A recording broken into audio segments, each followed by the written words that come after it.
Olá, eu sou Gladson e sou membro da equipe de pesquisadores do Laboratório de Vibrações Mecânicas e Acústica da Universidade Federal de Viçosa. O tema do meu trabalho é Análise de desbalanceamento com luz estroboscópica, orientado pelo professor Paulo César Bittin. Vibrações mecânicas devido a desbalanceamento podem prejudicar máquinas, levando à paralisação da produção. Essas massas desbalanceadas vêm de imperfeições na fabricação e afetam mancais e rolamentos. A luz estroboscópica ajuda a identificar e corrigir o desbalanceamento, permitindo que os engenheiros observem e corrijam as massas desbalanceadas nas máquinas rotativas. O objetivo deste estudo foi compreender o processo de balanceamento com o emprego de luz estroboscópica. Com a luz estroboscópica, é possível identificar com exatidão a localização das massas desbalanceadas.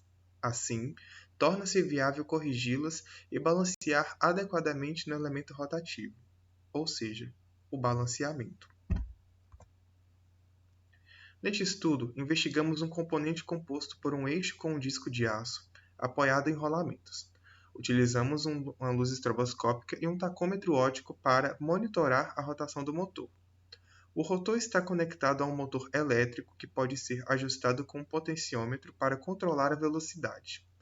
O uso de um estroboscópio com ajuste de frequência da luz permitiu a aplicação da técnica de balanceamento e facilitou a visualização dos ângulos sob a luz estroboscópica. Neste primeiro momento, é feita a montagem de todo o sistema e inicialmente é feita a marcação para fazer os testes com o tacômetro óptico. Observe que os testes são feitos no escuro, pois o experimento será feito no escuro com a luz estroboscópica. Assim será possível observar os ângulos de desbalanceamento.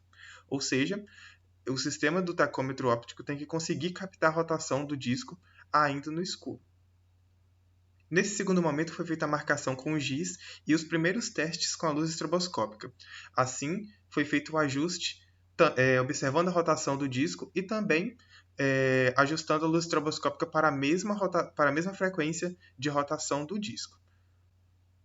Agora nós vamos iniciar o experimento.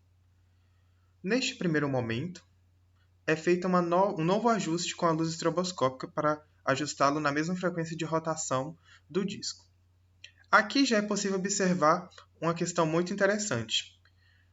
A marca feita de giz, ela roda no sentido contrário ao sentido de giração do disco. Isso acontece porque a frequência da luz estroboscópica está superior à frequência de rotação do disco, ou seja, ele não consegue acompanhar a frequência da luz estroboscópica. E aí, mais à frente, a gente vai poder observar um outro fator, que o sentido de rotação da marca vai mudar.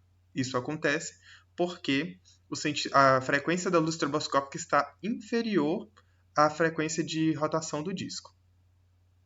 Mais à frente também será possível observar essa marca numa situação estacionária, ela parada.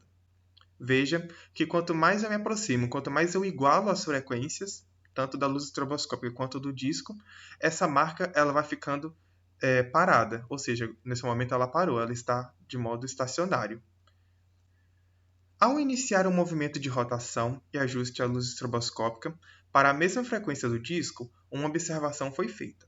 A marca inicialmente aplicada apareceu como uma imagem estacionária, porém em uma posição diferente daquela originalmente marcada. Com isso, é possível deduzir que há desbalanceamento nesse disco, nesse eixo. Isso acontece porque a marca com a luz estacionária está numa localização diferente da marca que eu fiz inicialmente no experimento, com o giz.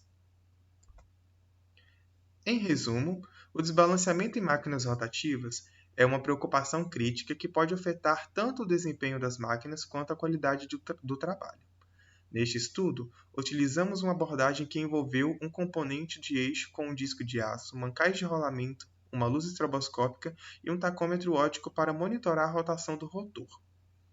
Para corrigir o desbalanceamento, existem duas opções viáveis: a remoção de massa da localização indicada ou a adição de massa a 180 graus dessa posição.